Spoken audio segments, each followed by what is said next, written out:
the Canadian diplomats and saying, don't mind him, he's just popping off, that's just election era rhetoric, doesn't mean anything. Presidential candidate Barack Obama was publicly criticizing the North American Free Trade Agreement in a bid for votes, but privately telling Canadian officials not to worry about it. He said that he was going to bring us peace in the Middle East.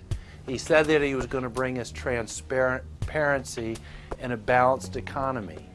He said that he was going to not have lobbyists. He said he was going to clean up government.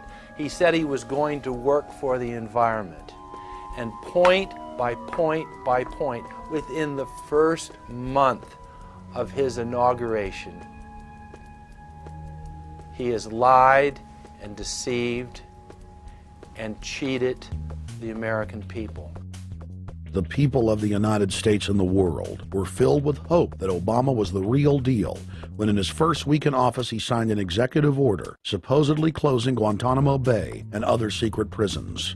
Then the press actually had a chance to read the executive order and were shocked to find that the executive order only said that Obama was thinking about closing Guantanamo in a year. But worst of all, the executive order continued the practice of rendition, which the LA Times called secret abductions. They don't know. They think that he's signed off immediately on closing Guantanamo, but he's allowing prisoners now to be taken to foreign countries and not knowing where they're sending them and to be tortured in foreign countries. They don't know that they kept that provision in there.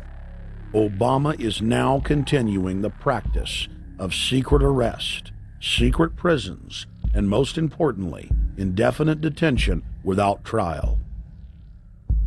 When a British High Court said that it was preparing to release secret British and U.S. torture orders that prove that the Bush administration was ordering personnel to systematically abuse detainees, Barack Obama threatened to cut off all U.S. intelligence ties to England. To add insult to injury, he stated that the program was important to national security, not only endorsing Bush's crimes, but continuing them. Obama voted for a reinstatement of the Patriot Act. And by his early deeds already, again, as we saw with the issues of retention, he's willing to send people that have been charged with nothing to be tortured to so-called get the truth out of them. If the makers of this film attempted to cover all of Obama's lies, this documentary would never be released because there are new ones every day. So in the interest of time, we're going to cover one more big one. Barack and his handlers made the cornerstone of his campaign, keeping lobbyists and donors out of his administration. Within hours of being elected, Obama did a 180 and filled the White House and federal government with lobbyists and donors at all levels. Obama picked William Lynn, the top lobbyist for Raytheon, to fill the number 2 position at the Department of Defense. Timothy Geithner, former president of the private Federal Reserve Bank of New York, was picked by Obama to be Secretary of the Treasury. Geithner promptly crammed the Treasury Department full of lobbyists, like his chief of staff, Mark Patterson, formerly the top lobbyist at Goldman Sachs. Obama appointed top lobbyist to the Saudi royal family, George Mitchell, as the lead Middle Eastern envoy.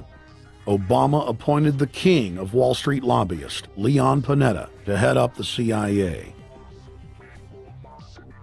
Obama tapped Tom Daschle, top lobbyist for healthcare firms, to run the Department of Health and Human Services, and the list goes on and on. Then, 3 weeks into his administration, Obama launched a new lie, more outrageous than the previous. With Academy Award-level conviction, he said that he was upset about the banker bailout, which his own chief of staff, Rahm Emanuel, another former Wall Street executive, had engineered. Obama said that he had signed an executive order capping the CEO's salaries of those who had taken the bailout money. There was just 2 problems.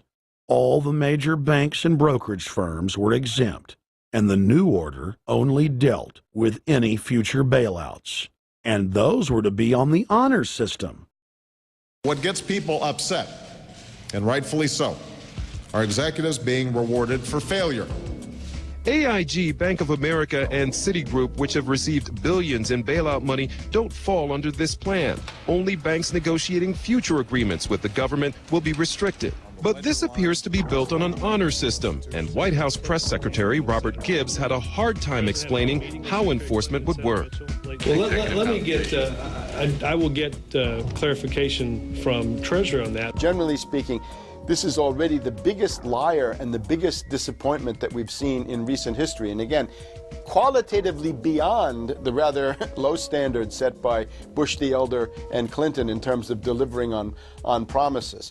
Bottom line, Obama is a fantastic actor and an even better liar. His track record is clear. He has done the opposite of everything he told the people he would do. They'll make up one lie after another. And if you believe these people, knock yourself out. I don't believe a word they say. Within 1 month of the passage of the first banker bailout bill, the press reported that over $5 trillion had just disappeared out of the U.S. Treasury. By December, the amount of money that had been stolen had reached $8.5 trillion. The leadership of both political parties circled the wagons and would not discuss where the money had gone. In the Fed! In the Fed! In the Fed! In the Fed! Informed Americans protested the private Federal Reserve System at all 38 of their regional governorship offices. Arrest Bernanke and Paulson! Arrest all the criminals that stole the banker bailout money!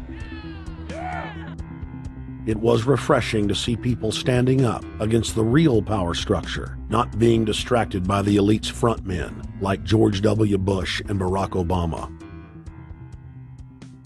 We traveled to Dallas, Texas to cover We the People taking on the real enemy. Hey, I want to talk to the workers up there on the parapet.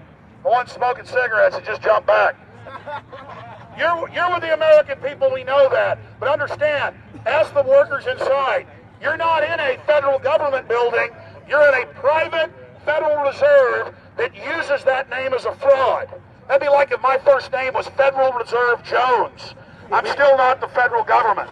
I'm not a federal agency. But if I said my name was Federal Reserve, I could go out and pay off politicians and get them to allow me to get into power so I could issue the currency and credit, and then I could buy up the world.